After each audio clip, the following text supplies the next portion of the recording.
And we basically want to find out who these girls are and how this whole escort business operates. Well, I don't have sex for money. I spend time with men for money. The sex is always free. This is Amanda Brooks, escort and author of the Internet Escort's Handbook. Amanda teaches women how to break into the business of independent escorting. First of all, selling your time for money is not illegal. Doctors and lawyers do it every single day. What is illegal is prostitution, which is selling sex for money. So, no, you can't go and advertise and say, I'll give you for $50. No, that's totally illegal, and if you get arrested for that, you kind of walked into it. In the online market for prostitution, thousands of escort websites are carefully worded. Sex is rarely offered, and clients are expected to read between the lines. For women who want to stick out from the pack, there's plenty of competition. Girls have to be very competitive no matter what niche they're in right now. Being on top of your business, being on top of your marketing and advertising. I don't think I've ever done anything this sophisticated, actually. Today, Amanda's getting new photos for her website. 1, 2, 3. That was beautiful. The demand for escorts is huge. And we're talking the entire gamut. That's beautiful. But generally, 80 to 90% of the clients are married. Oh, that was great. 1, 2, 3. Marriage is great for business because the men realize that they're missing something.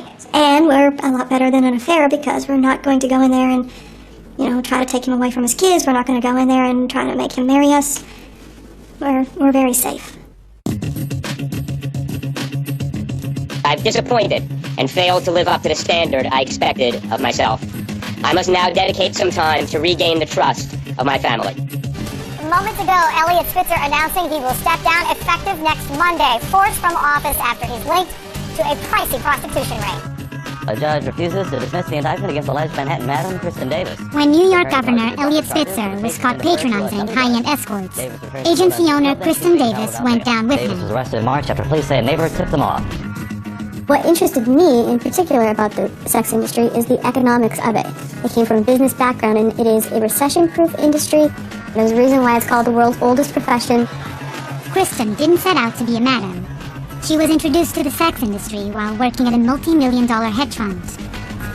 Within my week number 2, I was asked to book a VIP trip to Vegas for the portfolio manager and to get strippers and to talk about body rub places they could go after hours, and sometimes that included having to book their escorts and that sort of thing.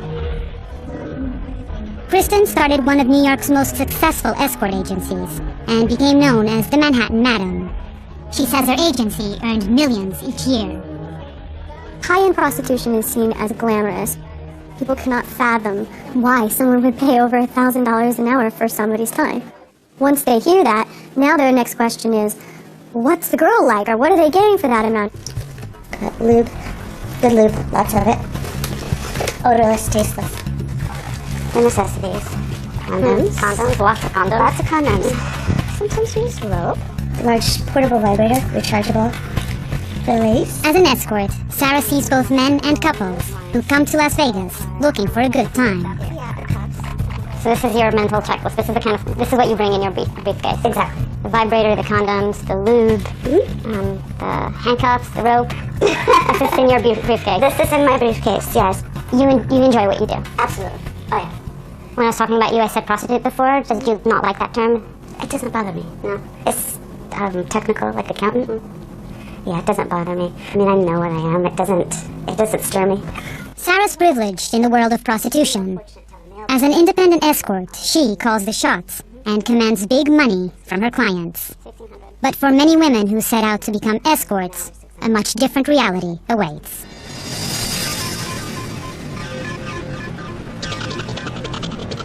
The escort industry thrives in cities throughout the United States, but Las Vegas is ground zero. Married men, bachelor parties, couples looking for adventure. Tourists from around the world come here looking for pleasure. Although prostitution is illegal here, there's a thriving black market. Thank you. So I just walked 2 blocks down the strip, and this is the amount of cards and flyers that I got. I have over 50 here, and it's everything from, Las Vegas girls, full service, fully nude, direct to your room. I mean, it's crazy to think that this is actually, prostitution is actually illegal here. like the $69 special.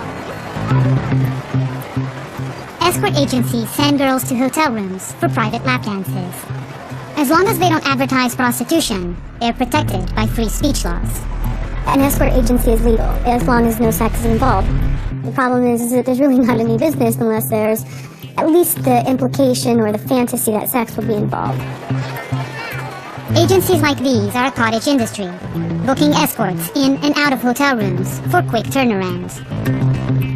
The high-end agencies set an unrealistic expectation for everyone because you look at the sex industry as being glamorous and all of this money and cars and boats and parties and this glamorous lifestyle, and it's by and large, 2% probably of the overall industry. I wonder what people think escort companies look like.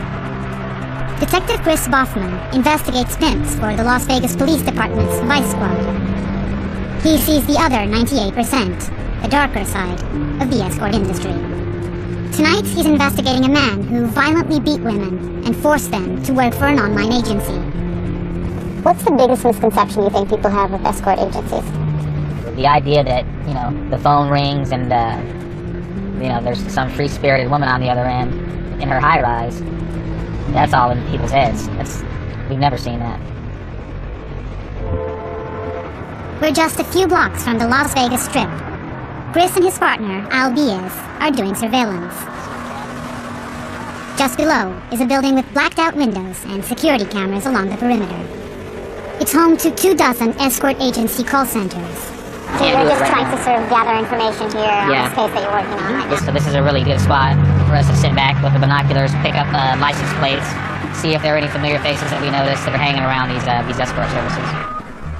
It's interesting because you see cars constantly stopping in front of the doors and going by, right? Yep, that's what you'll see. And girls going in and out. You look a little closer, you'll start seeing the pimps too. Walking in and out. Yeah, going in. Pimps are a little-known part of the escort underworld. Some hang outside this building and try to recruit women. For the majority of women who work as escorts, this is the reality. Calls from one hotel room after another.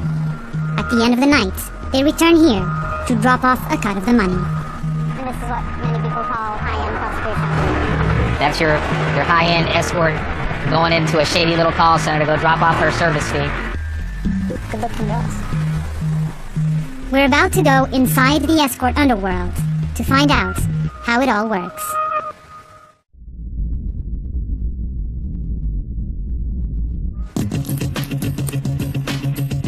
The Internet. Much of the sex industry has moved online and flourished. Hundreds of websites are devoted to helping escorts and clients find each other. They want to be with someone who's a runway model, they choose that. They want to be with somebody who's PSC or porn star experience, they choose that. There's something for everybody here. On a good week, Sarah spends 15 hours at appointments. She also lies to her family about her double life and says that the risks will make anyone paranoid. It's terrifying. Living with the knowledge that I could be busted because of what I did, it's absolutely terrifying. I worry a lot about it, so I screen the hell out of people.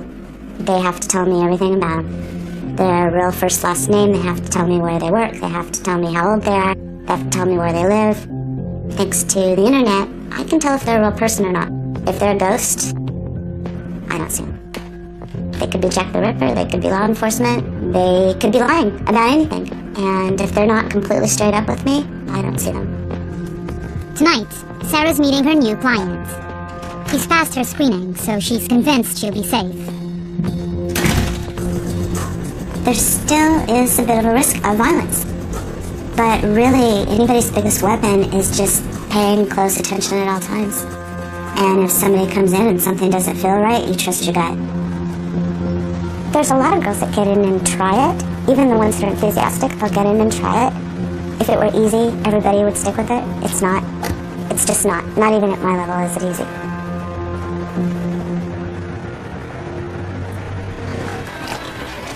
Every weekend, hundreds of escorts work the hotels and casinos on the Las Vegas Strip.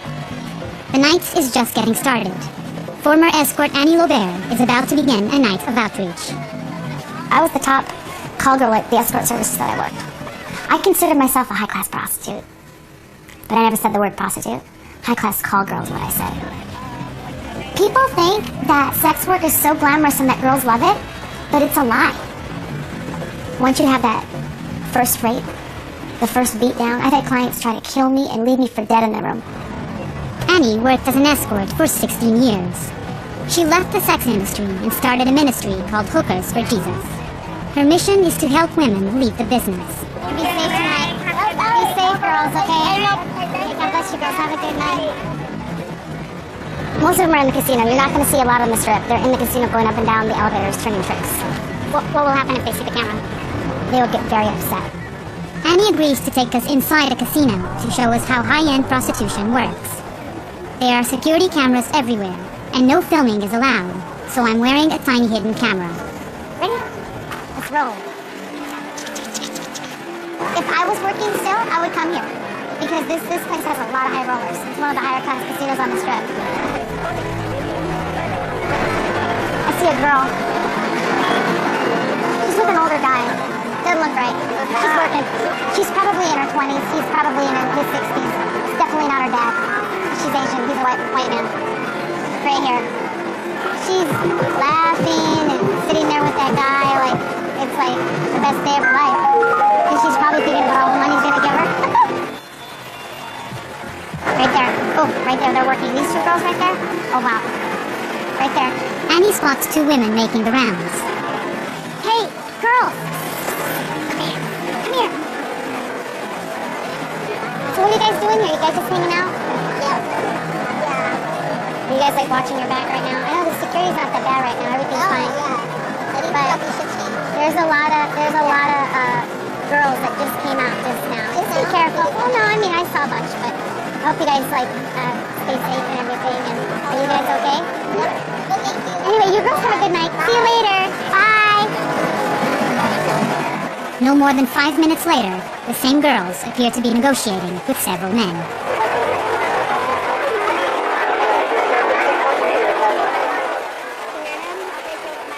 One man offers $600, but they don't seem to come to an agreement. Soon after, the girls move on. Do you think the casinos know that this is happening? Yes, absolutely. And why don't they do anything to stop it? If a man loses $100,000, you're gonna want to comfort him, right?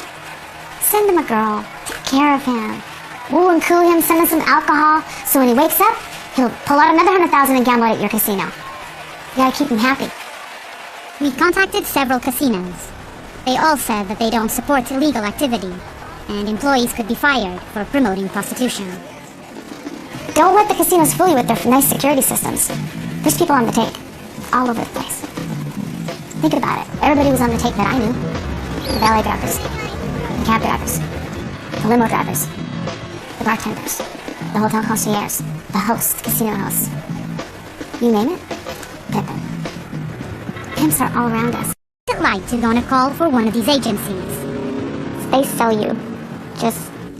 They sell you like a piece of meat. You know, they just don't say it in those exact words. Miss America? This woman worked as an escort until very recently. She's a single mother, so she's asked us not to show her face on camera. The agency she worked for was in the same building I visited.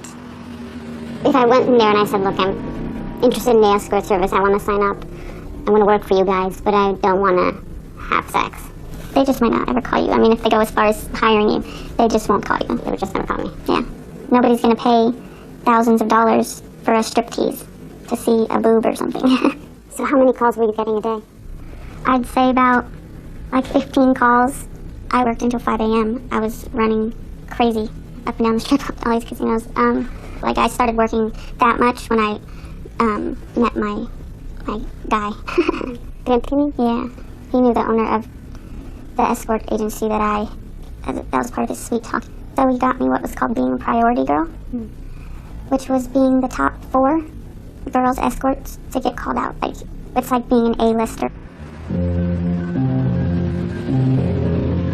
Why did he stop? It became physical, and he was abusive. You're a pimp? Mm-hmm. He almost killed me. He made me think I was gonna die. Like, he grabbed me by my neck and dragged me all the way across the room and slammed me on the ground and just kept kicking me. And why? Because I said no. Because he wanted me to go somewhere and I didn't want to go. How many girls do you know don't have a pimp and are in the escort service? I only met like 2 the whole time. Out of dozens that you know? Oh yeah, hundreds of girls.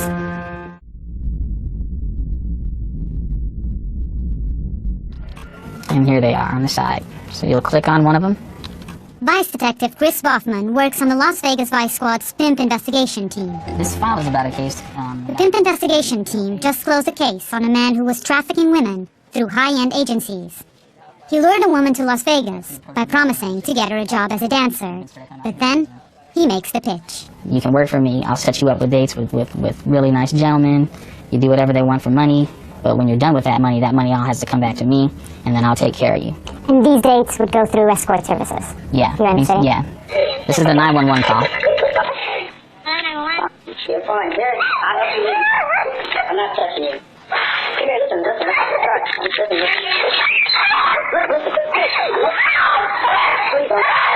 I'll take care of you, okay? Okay, I'm moving. I'm not doing nothing. Where are you at, ma'am? Hello? Oh my, what happened? What happened after this? After this, she managed to fight her way out of the apartment and get down the stairs all the way to security. It was through this 911 call that you came about this That's case. how we got the case. Yeah, that's how we came on to learn about the individual that we were. So these are all photos that were posted on actual on escort escort sites, sites, exactly. but they were actually all working for him. The money was going Money to goes him. back to him, 100%. So why are the girls doing it? I don't Well, understand. you just heard the 911 tape, right? Why would someone do it? If he threatened to cut up this girl's face and she wasn't even working for him, imagine what he's doing to some of the other women. Do the escort services themselves know that there are pimps behind these girls? In my experience, they do. They know who the girls' pimps are. They'll say that we don't know anything about that. We make them sign a contract saying that they can't have sex when they go on their dates, but they know exactly what's happening.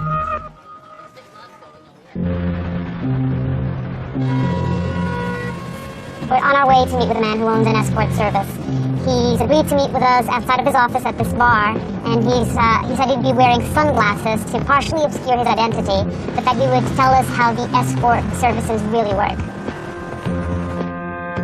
I have local politicians here that, use the service, and I want to be as discreet as possible. For me to do this, I'm really going outside the box, and I'm going to piss off a lot of people. So why are you doing this? Why did you agree to talk to us? I think your audience should know the reality of the business. So what is the reality of the business? Well, it's not all glamour. Is it a profitable business? Oh, very profitable. Modern technology has really increased my business. When somebody wants to see pictures, I can do a little sideshow. Well, this is what we have on the menu tonight. She's beautiful. Yes, some are really beautiful, and some are not so beautiful. But the customer can pick, and these are real pictures. She's very popular. Men have these instinctual drives, base instincts, and they have to be satisfied, okay? So basically what you're saying is that this is prostitution. There may be things that go on that's none of our business, wink, wink, but the girls sign a contract, and we do not solicit prostitution, period. I cannot emphasize that enough. And a lot of people have told us that the vast majority of these girls are actually working for pimps through these escort agencies like yours. Okay, that's very true, and I just cannot stand that part of the business. A lot of girls come to work with black eyes, for instance. Because they've been beaten by their pimps? Well, that's the assumption, Getting beaten up is very common. There's a lot of drama in the business, but the unfortunate fact is that they all have men, and I need to make money. So what am I going to do? I need girls.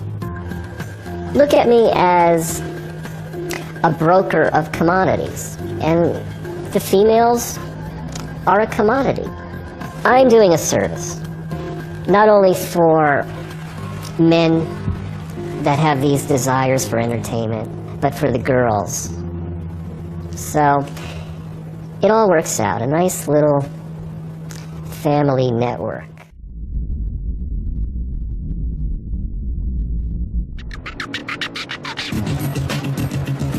Las Vegas. prostitution is the city's biggest open secret. Escort services cater to tourists looking for sex and companions. And they have an underground army of promoters to help bring in clients. We hear that a lot of the escort services rely on taxi drivers to bring them customers, clients. So today our producer Darren here is going to be geared up with a hidden camera, and he's going to try and talk to some of these taxi drivers and, see how it all works.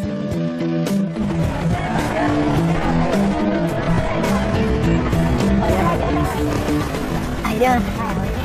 Pretty good. What's going on? Busy night tonight, huh? Network you. Hey, can I ask you a question? Do you know how I could go about getting a lady? Yeah. Do you know how to go about getting a lady in this town? I didn't. You know, there is some agents they can send you girls about this straight to the room. Okay. And the girls, what do they do? Anything? They start doing like they're doing in a private room at strip club. Oh, okay. But some of them they do more. You know what I mean? Yeah. Escorts. They come to your room. Don't want to them. Is this a definite for sure thing? That's definite you know? So just call that number, then I'll ask you for a reference number. Okay. Full service. Yeah, you just don't talk. You know what I'm saying? Yeah. Because it's nude, everything's your room. What the girl does after is not the service. You know what I'm saying? Right. You know what I mean? You know what I'm saying? One driver after another. Cards and brochures for escorts with the reference number at the bottom. If the call goes through, the driver gets a cut for steering clients to the agency. Go ahead and call up that number and say, yeah, I'll give you 589. Go ahead and I'll take care of it. Taxi drivers can lose their jobs for getting kickbacks from the agencies. All of the taxis here have security cameras for safety, so this driver steps outside. When you call, you have to make sure you're in the room, you know what I'm saying? Okay. And then he makes the pitch, but not for an escort agency. What do you think about her? I drive her. This driver offers to set him up directly with a 21-year-old girl that he drives himself. Good. Hello. Hello. Yeah, if you're gonna spend money in town, you might as well get, some decent pleasure out of it.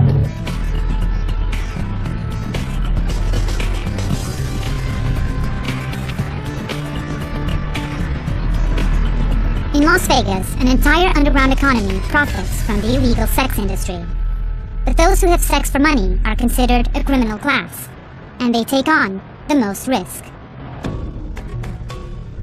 Sex work in all of its glorious forms will never go away. I hope it never goes away because I'd be out of a job. This is Jenny, graduate student and sex worker.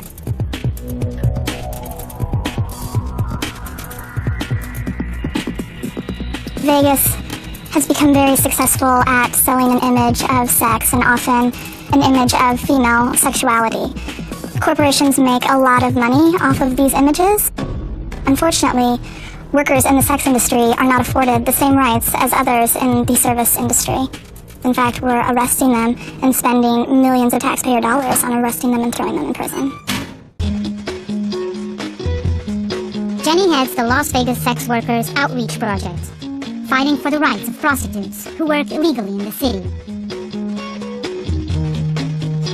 I accept the reality that there are young people, old people, of all genders, of all sexual orientations forced into the sex industry. I don't think that it means we need to criminalize people in the sex industry.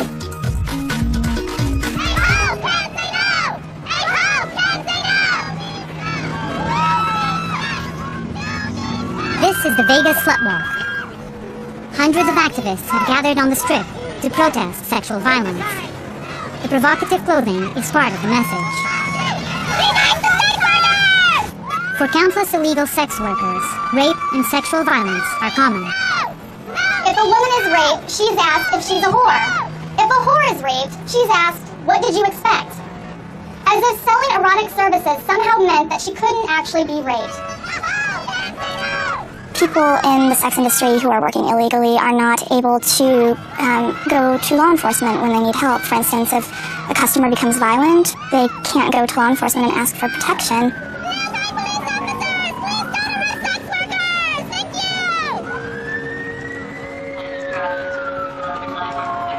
This is the Clark County Detention Center. Each year, thousands of prostitutes come through this door.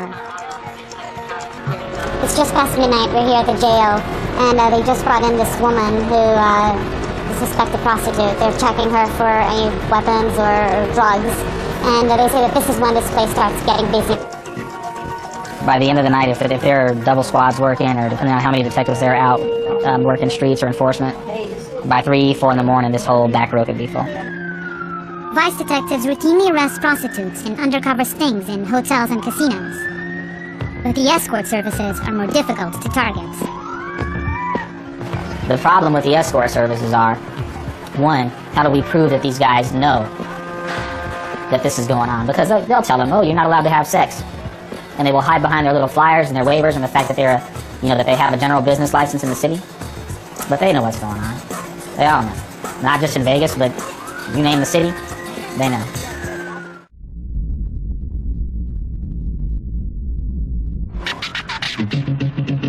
In major cities throughout the United States, escort agencies and law enforcement play a cat-and-mouse game. Today we announce a 144-count indictment against members and associates of High Class NY. In New York, an alleged high-end prostitution ring is busted. Authorities believe High Class NY made over $7 million in 3 years, providing escorts to Wall Street bankers. Some clients spend more than $10,000 in a single night. The owners and the prostitutes all face charges that could land them in jail. But the clients? So far, they've gotten off clean. The way that it's being done now, where you go after the person running the agency, somebody else will pop up and start an agency, girls still work independently, it doesn't address the problem at all. Girls won't work if there are no clientele. So you have to address the demand. I want you to look at me. Not like that, you're nasty. 53 years old, 27 years with HIV. They can see your picture. They can see your name, they can see your This is Brooklyn's John School. Most of these men were busted trying to buy sex from an undercover officer. The district attorney's office is trying out a new approach, targeting demand for prostitution.